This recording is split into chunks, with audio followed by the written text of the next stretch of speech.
Eu sou o Aníbal, né? Eu já estive aqui algumas vezes e hoje a gente está trazendo o Kiko, o Cícero e o André Luiz. A gente está procurando fazer juntos uma palestra literária musical, teoria com música. E a primeira canção que se viu para nos harmonizar inicialmente, né, é a autoria dele, né, do Cícero. Dos Espíritos. Dos Espíritos, né? Em referência ao Lar de Clara. Foi uma homenagem que nós fizemos lá de Clara. Ao livro, né? E assim, antes da gente entrar na temática, a gente gostaria, com esse tema disciplina e liberdade, lembrar um pouco de Francisco, né? Francisco de Assis, com o seu exemplo, com a sua história, com a sua vida e principalmente com a sua oração, nos traz uma mensagem muito forte, muito positiva. E quem desejar acompanhar, fique à vontade. A gente precisa de mais vozes.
Temos procurado fazer essas palestras, que eu falo sempre, 3 vozes, né? Ela pode falar também, além de cantar, 3 corações e 3 mentes, mas com certeza com todos vocês também. E a temática é interessante porque parece ser um tanto quanto antagônico quando se fala que disciplina é liberdade. E normalmente nós, seres humanos, nesse caminho, nessa busca da perfeição, somos indisciplinados. E aí eu quero trazer para a nossa reflexão essa mensagem, essas 3 frases da música Há Tempos do Legião Urbana, em que ele nos lembra que disciplina é liberdade, foi daí onde saiu o tema, compaixão é fortaleza e ter bondade é ter coragem. Porque muitas vezes o quão difícil e o quão distante, muitas vezes queremos que isso seja, né? Queremos às vezes que ter compaixão é ser fraco, e na verdade a gente está vendo a elevação do Espírito com isso.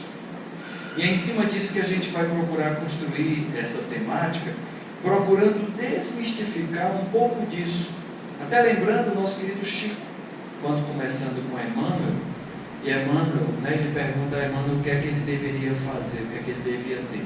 E o nosso querido Emmanuel lembra: disciplina, disciplina, disciplina. E aí eu trago André Luiz lá no livro Conduta Espírita, onde ele diz que a disciplina é a alma da eficiência. E a eficiência a gente tem que entender, muitas vezes a gente faz confusão do conceito de eficácia e eficiência, onde eficácia com eficiência parecem muitos, onde ambas, num primeiro sentido, significa: você me deu uma tarefa, eu faço, eu cumpro, faço no tempo previsto, atinjo a meta. Mas a eficácia ela vai mais longe. A eficácia ela tem a ver com sustentabilidade. Ela tem a ver com: eu faço, mas para eu fazer eu tive que me matar, ou matar uma rumbucada ao meu redor, eu tive que judiar, sacrificar, ou estamos saindo após a realização inteiros, vivos. Então, quando André Luiz fala que a disciplina é alma da eficiência, ele está querendo nos mostrar que o que devemos fazer, ou o que fazemos, devemos fazer com amor, com coração. Aníbal, nosso fazer indagação é sempre um aprendizado. Você poderia dizer que eficiência é fazer certo as coisas e eficácia é fazer a coisa certa? Isso é um trocadilho bem interessante, né? Dá uma música. Dá, né? Mas é interessante. Mas sim, e na verdade em ambos eu quero fazer, mas a eficácia a eficiência tem a ver com continuar fazendo, que é como você está trazendo, né? E aí é interessante que quando André Luiz nos traz isso e traz no livro Conduta Espírita, isso é uma prece, nos traz um poder de uma poderosa águia, né? Isso é importante, muito forte.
que tem dentro de nós, né?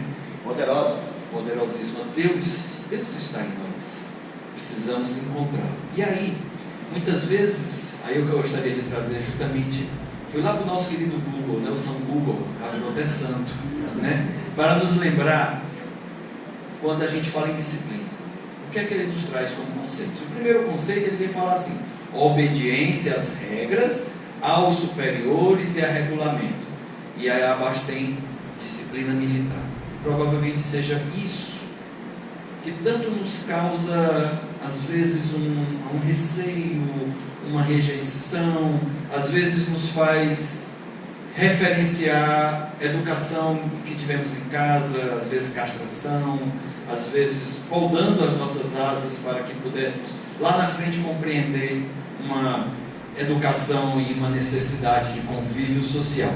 Mas aí há um segundo conceito, que é esse que eu gostaria de destacar, e é onde a gente vai trabalhar nessa temática dessa tarde, quando ele diz assim: ordem, regulamento, até aí estamos igual com o anterior, mas ele acrescenta conduta, que assegura o bem-estar dos indivíduos ou o bom funcionamento. Olha que interessante. Por exemplo, de uma organização. Então, quando a gente vem com isso, trazendo para esse conceito, quando a gente lembra que Jesus, com seus ensinamentos, veio nos falar dele ser o caminho, a verdade e a vida, o que ele procurou nos trazer é mostrando-nos que muitas vezes o que nós precisamos ter é uma determinada disciplina, um determinado ordenamento, né? Quando Kardec, no Livro dos Espíritos, na questão 625, pergunta qual é o nosso modelo e qual é o nosso guia, os Espíritos, com 5 letras, afirmam: Jesus. Não há mais nada a acrescentar a esta pergunta com essa resposta. Onde, como modelo, ele nos referencia algo que eu possa repetir e fazer, e como guia, aquele que nos mostra um caminho que por nós ainda é desconhecido, que por nós ainda não foi explorado. Ele, como um irmão, vamos dizer assim, mais velho, né? E aí a gente imaginar que lá no livro A Caminho da Luz nos diz que ele foi um dos responsáveis pela criação do nosso órgão. E se o nosso planeta tem 4,5 bilhões de anos, e à época ele já era um Cristo, é um irmão mais velho bem orientado, né? Então, olha que interessante, aí vem Kardec, lá no pequeno livro, um opúsculo, o Espiritismo na sua mais simples expressão, e nos diz assim: Deus estabeleceu leis, e estas são sempre boas, porque Deus é Pai, Ele quer o nosso bem, porque Ele é soberanamente bom. Então, aquele que as observasse, essas leis, fielmente, seria perfeitamente feliz. Mas, como nós somos dotados de livre-arbítrio, os espíritos nem sempre as observam, sendo mal o resultado de sua desobediência.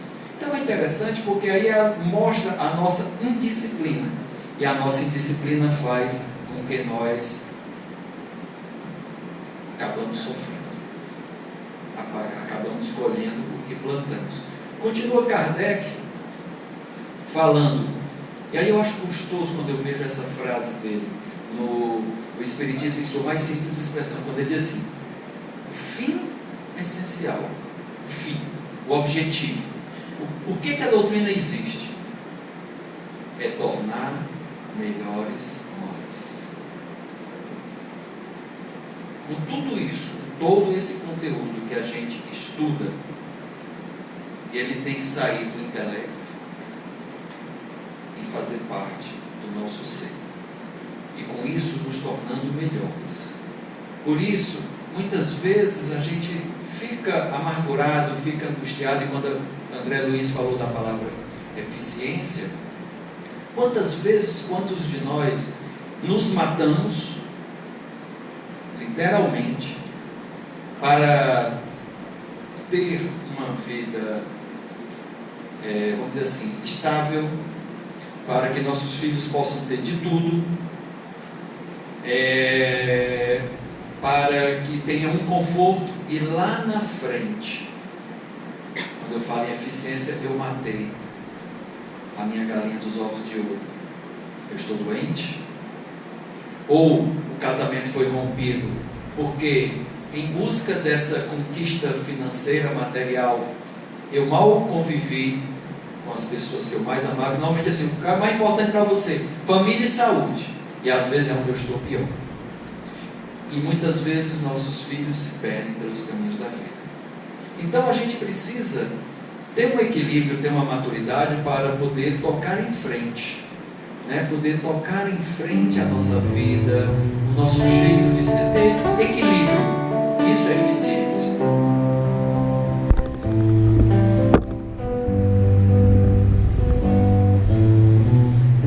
Ando devagar, porque já tive pressa, levo esse sorriso, porque já chorei demais.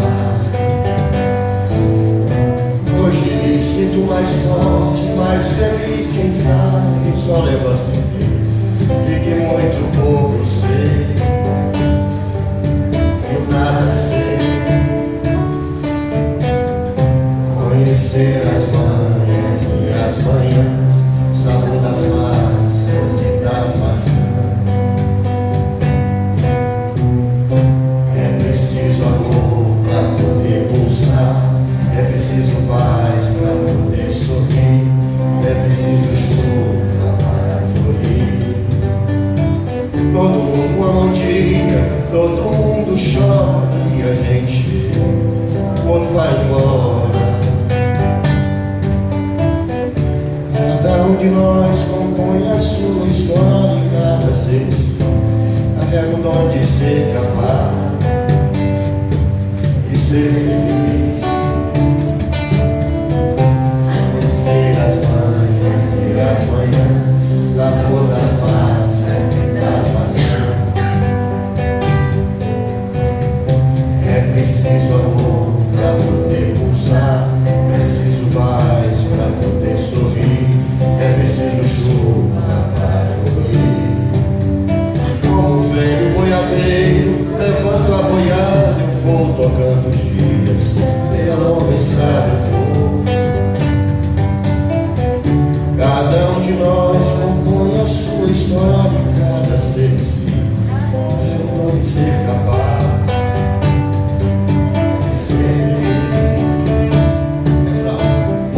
Conhecer as manhãs e as manhãs, sabor das massas e das maçãs. É preciso amor para poder pulsar, é preciso paz para poder sorrir, é preciso Cristo para ser feliz.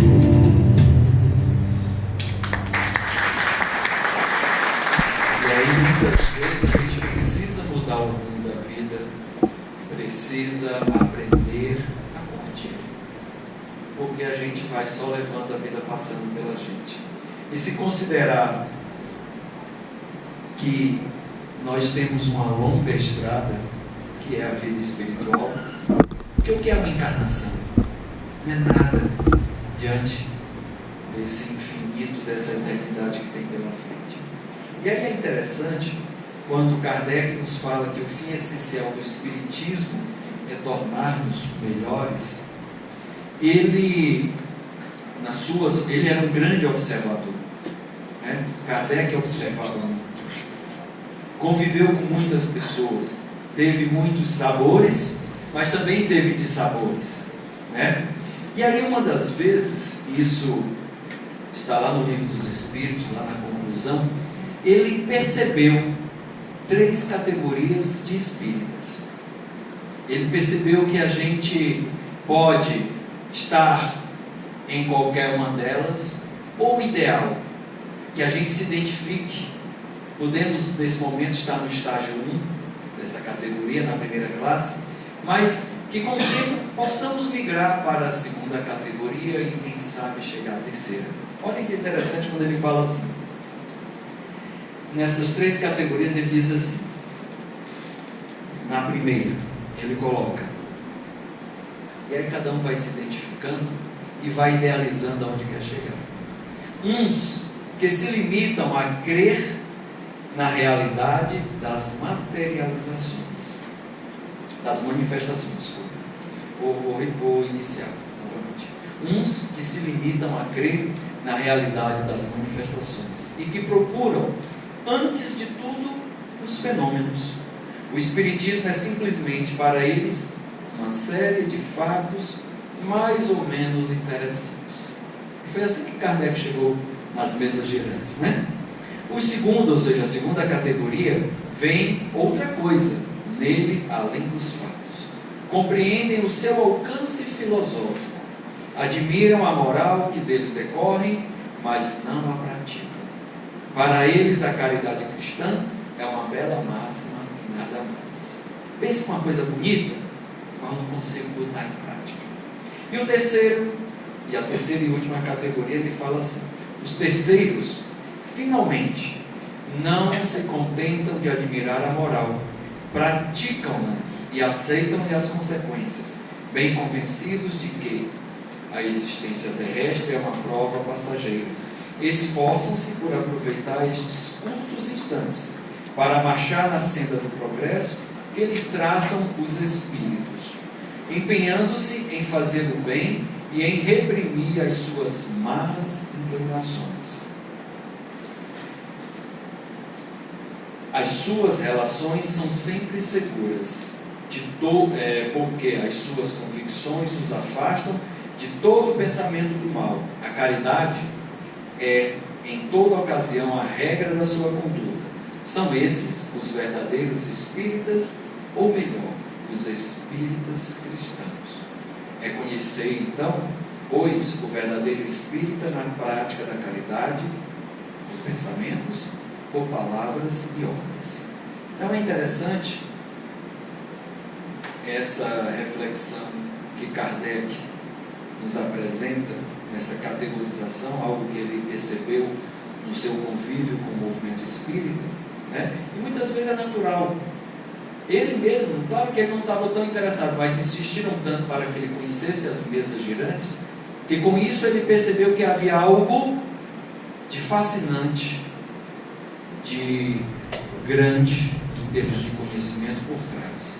E aí ele vai se depurar mais e vai mudando, vai evoluindo e vai mudando de categoria. E se a gente fizer essa reflexão da nossa realidade atual, nós espíritas, nós encontramos várias comunidades espíritas muito preocupadas ou exacerbadamente com a religiosidade, ou com estudo científico, filosófico, ou nada de ciência, só fenômenos.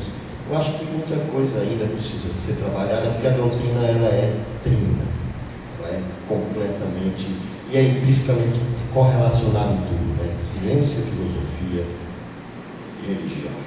Exatamente, ela possui os três elementos, mas os três elementos não estão distantes. Não é um, não é o outro e não é o outro, são os três juntos. E isso a gente tem que ter ciência.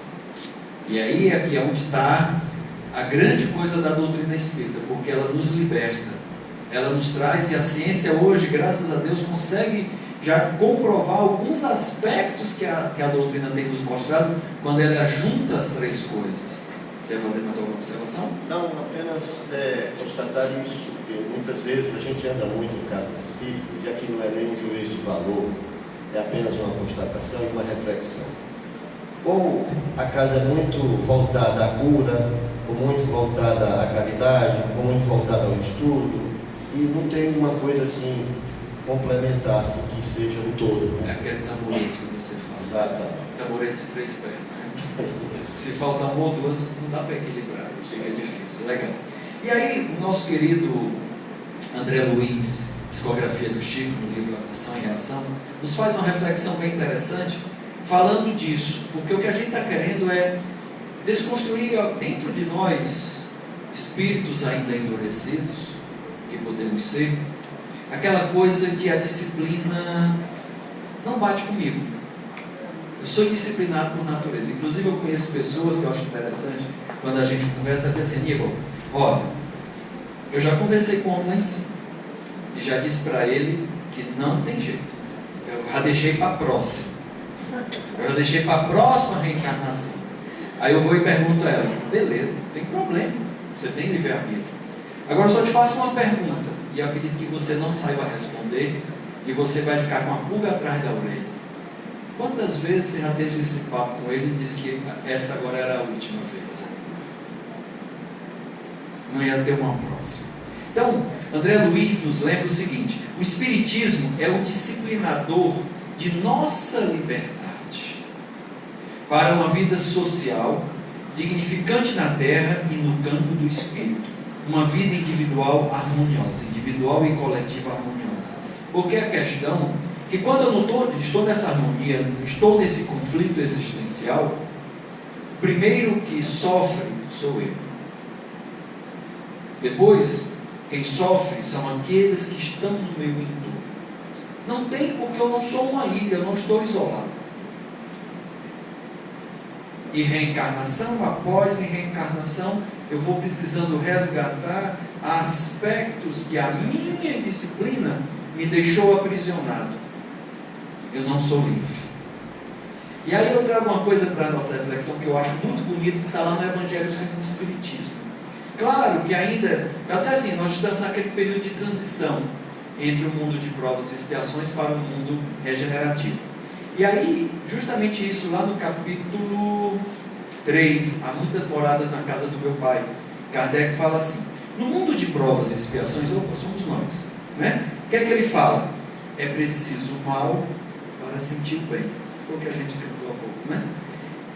Eu preciso, para entender do bem, as coisas ruins acontecerem para que eu possa compreender a necessidade de se melhorar. Ele comenta ainda, da noite, para poder admirar o dia. Ou seja, muitas vezes eu preciso dos tormentos para apreciar a calmaria. Ou da doença para apreciar a saúde. O que ele coloca lá no Evangelho é que eu só consigo aprender ainda pela dor. Quando Jesus aqui esteve conosco, ele veio nos trazer uma outra lei, que aquela sociedade ainda estava na lei de Italião, de olho por olho, dente por dente, e hoje ainda nos encontramos, muitos de nós assim, e ele veio nos trazer o amor. E aí eu gosto muito da doutrina, porque aqueles que estudam, já fizeram administração ou fazem MBA, a gente estuda muitos cases de empresas de sucesso ou insucesso, ou casos, né? E a gente tem a oportunidade na literatura espírita e aqueles que trabalham em reunião mediúnica, de aprender os casos dos irmãos que se comunicam conosco, trazendo seus ensinamentos benéficos, ou aqueles que pela sua dor e pelos seus sofrimentos também estão nos ensinando. E aí, o que é legal disso, quando os Espíritos trazem isso, é porque ainda na nossa imaturidade, da nossa condição de ignorância, né, de sofrimento, de dor, o meu aprendizado ainda se dá por esta forma. Mas isso também é escolha minha. Porque Deus não quer isso. Na verdade, a escolha é minha do que fazer. E aí a gente tem que precisar lembrar que Deus sempre nos dá na reencarnação uma oportunidade de tentar outra vez. Veja, não me diga que a canção está perdida. Tenha fé em Deus, tenha fé na vida. Tente outra vez. Beba, pois a água viva ainda está na fonte.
tenhamos fé em Deus. E aí Kardec, complementando isso, nos lembra de uma algo, que muitas vezes somos nós o artífice da nossa própria desgraça. E às vezes é interessante que a gente escuta em aulas de ESE, né? Oh meu Deus, eu estava tão bem ignorante, agora eu começo a ter consciência dessas coisas. Isso me é tão difícil, né? Mas é interessante, então muitas vezes nós mesmos somos os criadores, os construtores da nossa própria desgraça deste mundo. E como é cruel ser espírita, meu Deus. Que remonte à fonte, mas também como é libertador. Que remonte à fonte de seus infortúnios e verá que estes, em sua maior parte, resultam da nossa imprevidência, do nosso orgulho, da nossa avidez e, consequentemente, das nossas infrações da lei de Deus. E aí eu pergunto, quais são as prisões a que nós estamos presos? Que prisões são essas? Será que somos prisioneiros? O espírito culpado, e aí a palavra culpado é muito forte, mas o espírito que porventura o que fez não foi adequado para si ou para o outro, né? Então ter que fazer novamente por meio de sofrimentos morais no mundo dos espíritos e na vida corporal. Mas sabe uma questão também importante de se considerar? Sim. Quando você adia, deveria ter feito nessa encarnação, é você perder o convívio dos amados que estão noutra escala evolutiva e manter os desafios. Aquela galera que não gosta de você vai continuar por aqui. Vão continuar juntos, né? Então, ele traz assim: as suas aflições são a consequência de sua falta. Isso é, das suas infrações à lei de Deus, de sorte que constitui ao mesmo tempo uma expiação do passado e uma prova para o futuro. É assim então que o orgulhoso poderá ter uma existência de humilhação, o tirano de uma servidão, o rico de uma miséria. Tanto é que às vezes a gente vê algumas pessoas que a gente diz assim: pai, fulano não tem dinheiro, mas tem um rei na barriga, né? E assim somos nós. Porque quando a gente fala de provas e expiações, eu muitas vezes preciso passar por aquela experiência. Eu preciso testar, ou eu preciso aprender, ou eu preciso corrigir, reparar. Porque a colheita, ela é inevitável. Ela é inevitável. Fique tranquilo que você não vai colher o que você não plantou. E o pior de tudo é isso: a gente quer colher o que a gente não plantou. A gente precisa. Olha a beleza da doutrina. Veja só. O que é que se percebe aí? Você falou agora, me veio à mente. É que não há fatalismo, não há sorte ou azar. Porque se a gente acredita num Deus bom e justo, eu não posso acreditar que o que acontece comigo é fatalidade. Ou injustiça, né? Injustiça, estou resgatando. Então, é uma porta, uma abertura muito grande para o perdão. Percebam isso. Alguém te provoca algo que te maltrata, você não tem que ter raiva dele, não. Você mereceu. Simples assim. Você está resgatando uma oportunidade, como disse Chico Xavier: o algoz se debita, a vítima se acredita. É uma contabilidade. Exatamente. É inevitável. Algumas sementes que a gente planta, às vezes elas são colhidas, né, imediatamente. Outras depois de algumas semanas, outras depois de alguns meses, outras alguns anos, e algumas outras às vezes mais de uma reencarnação, né? Então Kardec ainda nos lembra nessa colheita que o egoísmo, o orgulho, a vaidade, a ambição, a cupidez, o ódio, a inveja, o ciúme, a maledicência, graças a Deus isso aqui não tem no nosso planeta, só em mundos mais inferiores ao nosso, graças a Deus. São para a alma ervas venenosas. É igual a história do joio e do trigo, né? São ervas venenosas das quais eu preciso a cada dia, todo dia, arrancar alguns brotos, e que tem por antídoto a caridade e a humildade. Todo dia eu preciso estar arrancando um pouquinho daquele matinho, ainda mais agora na época da chuva, da abundância é que o mato cresce mesmo. Então eu preciso ter cuidado, né, com essas coisas que nos acontecem, que nós temos dentro de nós. Que o homem velho precisa morrer para nascer um homem novo. E aí eu volto agora com o nosso querido André Luiz, no livro Ação e Reação, onde ele vai nos lembrar essa ligação, essa vinculação presente com o passado e o futuro com o presente, quando ele lembra assim: as nossas possibilidades de hoje nos vinculam às sombras de ontem, exigindo-nos trabalho infatigável no bem para a construção do amanhã sobre as bases redentoras do Cristo. E aí a gente tem, muitas vezes a gente faz uma referência assim: qual é o epitáfio que eu vou deixar no meu túmulo, né? O que é que vai ser falado de mim?